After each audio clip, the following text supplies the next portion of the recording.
మంచి టాపిక్ ఈరోజు సింపుల్గా ఉంటుంది. ఓకే, చాలా యూస్ఫుల్ కూడా. Right, let's begin. మే మైట్ని మనం మోడల్ హెల్పింగ్ వర్బ్స్ అంటాము. Okay, pure model helping verbs ఇవి.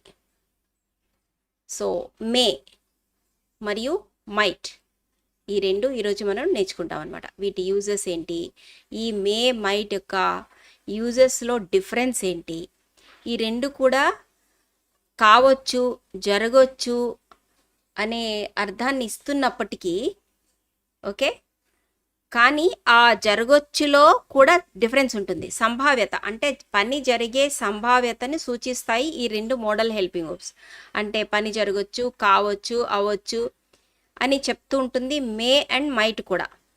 కానీ కొంత డిఫరెన్స్ అనేది ఉంటుంది రెండింటిలో యూజెస్లో. మే మైట్ యూజెస్లో good evening Vinay garu, good evening.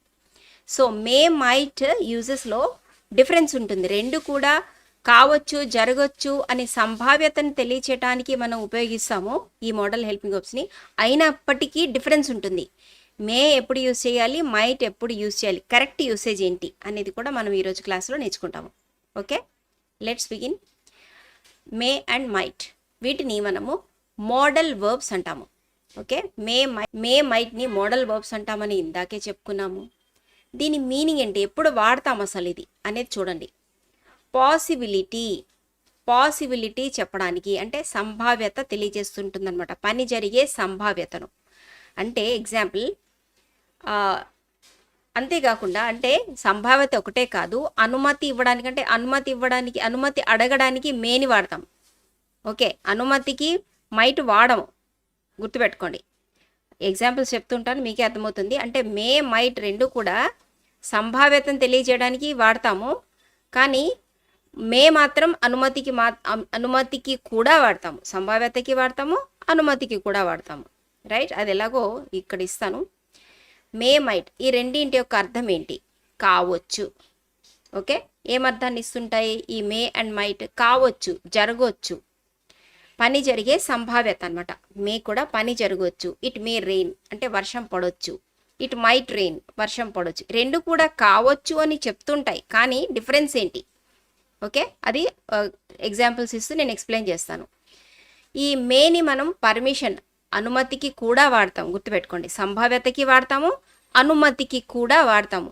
అదే అనుమతి అడగడానికి మైట్ వాడము, గుర్తుపెట్టుకోండి. మే మైట్ రెండు జరగొచ్చు అని చెప్పడానికి వాడతాము. అలాగే అడిషనల్గా మే యొక్క యూజ్ ఏంటి అంటే అనుమతికి కూడా వాడతాము ఇది మేని. రైట్, ఇప్పుడు స్ట్రక్చర్ చూడండి. ఇది ఎలా రాస్తాము సెంటెన్స్లో? May I come, correct Lakshmi garu. So దీని యొక్క స్ట్రక్చర్ ఎలా ఉంటుంది ఒకసారి చూద్దాం. Subject I, we, you, they, he, she, it అనే సబ్జెక్ట్స్కి ఏ సబ్జెక్ట్ తీసుకున్నా కూడా, అంటే I may, we may, they may and she may, అలా మేనే అంటాం. తర్వాత మెయిన్ వర్బ్ అనేది V1 ఫామ్లో ఉంటుంది.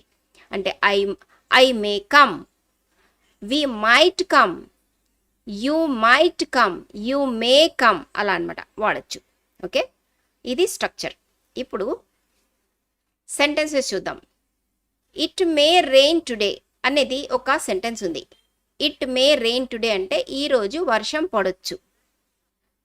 Okay, it may rain today అంటే ఈరోజు వర్షం పడవచ్చు.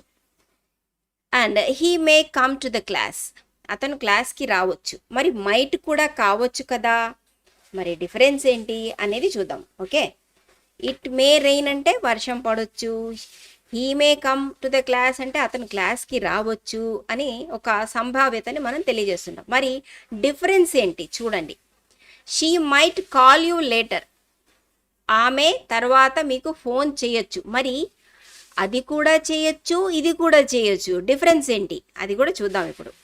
హీ మైట్ కమ్, అతను రావచ్చు, అంటే రావచ్చు అని చెప్పడానికి మేను వాడతాము, మైట్ని కూడా వాడతాము. కానీ డిఫరెన్స్ ఏంటనేది చూద్దాం ఇప్పుడు. He might pass the examination, అతను పరీక్షలో పాస్ కావచ్చు. అండ్ దే మైట్ అగ్రీ, వారు ఒప్పుకోవచ్చు. ఇక్కడ రెండు కూడా కావచ్చు అనే చెప్తున్నాయి, కానీ డిఫరెన్స్ ఏంటో నేను చెప్తున్నాను వినండి. అక్కడ బోర్డు వైపు చూడకండి. ఓకే, ఏంటి మే అంటే ఎక్కువ సంభావ్యత, మైట్ అంటే తక్కువ సంభావ్యత. ఏంటి డిఫరెన్స్ చూడండి, వినండి. అక్కడ బోర్డు వైపు చూడొద్దు, నేను చెప్పేది వినండి. సపోజ్ నేను 2 సెంటెన్సెస్ చెప్తున్నాను. It may rain today, it might rain today. It may rain today అంటే ఈరోజు వర్షం పడవచ్చు. అలాగే ఇట్ మైట్ రెయిన్ టుడే అన్నా కూడా వర్షం పడవచ్చు. మరి డిఫరెన్స్ ఉందా అంటే ఉంది, ఖచ్చితంగా ఉంది. ఏంటి చూడండి, వినండి, జాగ్రత్త వినండి, మీకు అర్థమైపోతుంది. మే ఎప్పుడు వాడతామంటే మీకు 90% ఆ పని జరగచ్చు అని తెలుసు, అప్పుడు మే అంటాం. అంటే ఎక్కువ సంభావ్యత ఉన్నప్పుడు మే అంటాము. మీకు ఆ పని జరగవచ్చు అని తక్కువ తెలుసు, లైక్ ఒక 20% 30% మాత్రమే తెలుసు, అప్పుడు మైట్ అంటాము. ఈ పర్సెంట్ లేదో చెప్తున్నారు, మాకైతే ఏం అర్థం అవ్వలేదు. ఎగ్జాంపుల్ చెప్తాను చూడండి. ఇట్ మే రెయిన్ టుడే అని మనం ఎప్పుడు చెప్తాము? బయట మేఘాలు ఉన్నాయి, ఓకే, నల్లటి మబ్బులు, చిన్న చినుకులు కూడా పడుతున్నాయి. మనకి న్యూస్లో కూడా చెప్పారు పెద్ద వర్షం వస్తుందని. సో మనకి అన్ని విధాలుగా ష్యూరిటీ ఉంది 90% వర్షం వస్తుందని. న్యూస్లో చెప్పారు, న్యూస్ని నమ్మడానికి లేదు. మళ్ళీ బయటికి వెళ్ళి కూడా చూసాము, మబ్బులు ఉన్నాయి, కొంచెం చినుకులు కూడా పడుతున్నాయి. అప్పుడు మనం ఏం చెప్తాం? మనకు తెలుసు 90% వర్షం వస్తుందని, అప్పుడు ఇట్ మే రెయిన్ టుడే అంటాము. ఇప్పుడు ఇంకొక సందర్భం చూడండి, మైట్ రెయిన్ టుడే అని ఎప్పుడు చెప్తాము? న్యూస్లో చెప్పారు వర్షం పడొచ్చని, కానీ బయటికి వెళ్ళి చూశారు మేఘాలు లేవు, వచ్చే సూచన లేదు, కానీ మీకు తెలీదు, అట్లా కనిపించట్లే అనమాట సూచనలు వర్షం వస్తుందని. తక్కువ మీకు తెలుసు వస్తుందని, అప్పుడు ఇట్ మైట్ రెయిన్ టుడే అంటారు. అర్థమైందమ్మా డిఫరెన్స్? అది అంటే తక్కువ సంభావ్యత మైట్, ఎక్కువ సంభావ్యత మే. ఇంకొక ఎగ్జాంపుల్ చెప్తాను. మీకు 2 ఫ్రెండ్స్ ఉన్నారు. ఒక ఫ్రెండ్ ఏమో మీకు పార్టీకి, మీరేమో బర్త్డే పార్టీ సెలబ్రేట్ చేసుకుంటూ ఉన్నారు. అప్పుడు ఇద్దరిని ఇన్వైట్ చేశారు. ఒకరేమో గీత, ఇంకోరేమో రీటా. గీత గారేమో పార్టీస్ అంటే పిచ్ అనమాట, ఇన్వైట్ చేయగానే వెళ్ళిపోతారు పరిగెత్తుకొని. కానీ రీటా గారు ఏం చేస్తారు? సంకోచిస్తారు, వెళ్ళాలా వద్దా ఆలోచిస్తారనమాట. అప్పుడు ఈ ఇద్దరి గురించి మీకు తెలుసు, మీకు ఎవరో అడుగుతున్నారు వాళ్ళిద్దరూ పార్టీకి వస్తారా అంటే, అప్పుడు మీరేమంటారు? గీత మేకమ్, ఎందుకంటే మీకు తెలుసు గీతకు పార్టీకి అటెండ్ అవ్వడం ఇష్టము, వెంటనే పిలవగానే వచ్చేస్తారు గీత గారు. అదే రీటా గారు మాత్రం రారు, మీకు డౌట్ ఉంది, అప్పుడేమంటారు? Rita might come, right? That is the difference. Okay, గుర్తుపెట్టుకోండి. Good evening Anuradha garu, good evening. So ఈ డిఫరెన్స్ మీకు అర్థమైంది అంటే బ్రహ్మాండంగా వాడేస్తారు మే మైట్. ఓకే, అసలు డౌట్ ఉండదు. And he might pass the exam, అతను పరీక్షలో పాస్ కావచ్చు. దీనికి హీ మే పాస్ ద ఎగ్జామ్కి డిఫరెన్స్ ఏంటి చెప్పండి ఎవరైనా? ఇందులో ఎక్కువ శాతం ఎవరు? ఈ గ్రీన్ హీ పాస్ అవుతాడా, లేకపోతే ఈ బ్లూ హీ పాస్ అవుతాడా? చెప్పండి ఎవరైనా, చెప్పండి. ఇందాక విన్నారు కదా మే మైట్. నవ్వు రాయండి. ఇక్కడ గ్రీన్ కలర్లో ఉన్న ఈ మే పాస్ అవుతాడా లేదా మైట్ పాస్ అవుతాడా?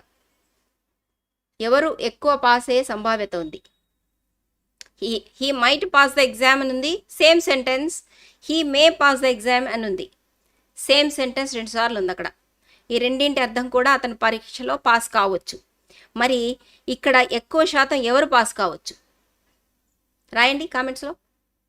Very good, fantastic, very good. అంటే హీ మే అనేది ఎక్కువ సంభావ్యత, 90% తెలుసు మీకు, బాగా చదువుకున్నాడు, బాగానే పరీక్షలో అప్పుడు అంతకుముందు అసైన్మెంట్స్ బాగా రాశాడు, ఫస్ట్ రాసిన అన్నీ కూడా మిడ్ ఎగ్జామ్స్ అన్నీ కూడా బాగా రాశాడు.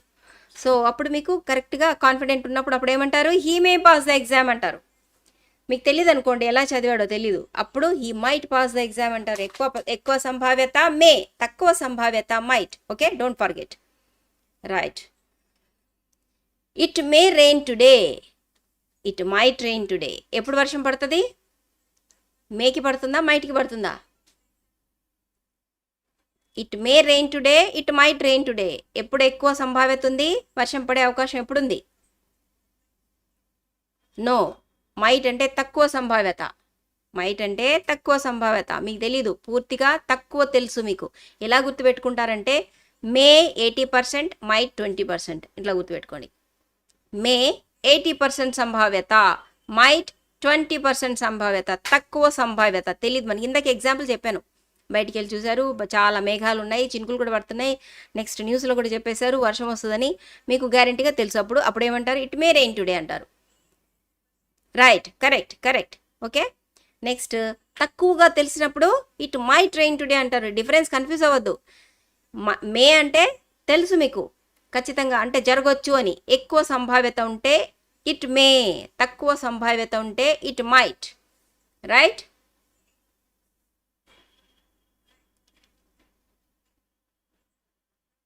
హీ మైట్ కమ్ అంటే yes, okay, he might come అంటే అతను రావచ్చు. Yes, may, very good Anuradha garu. It may rain today అంటే మే ఎక్కువ సంభావ్యత. Right.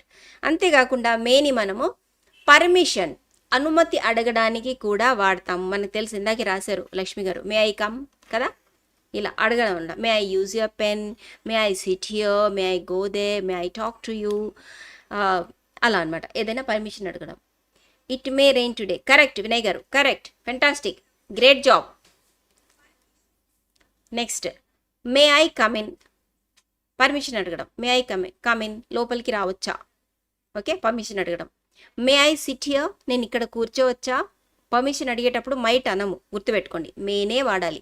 Only may. Okay, may, పర్మిషన్కి may. Right. You may go now, మీరు ఇంకా వెళ్ళొచ్చు, పర్మిషన్ ఇస్తున్నారనమాట. You may start the work, మీరు పని ప్రారంభించవచ్చు.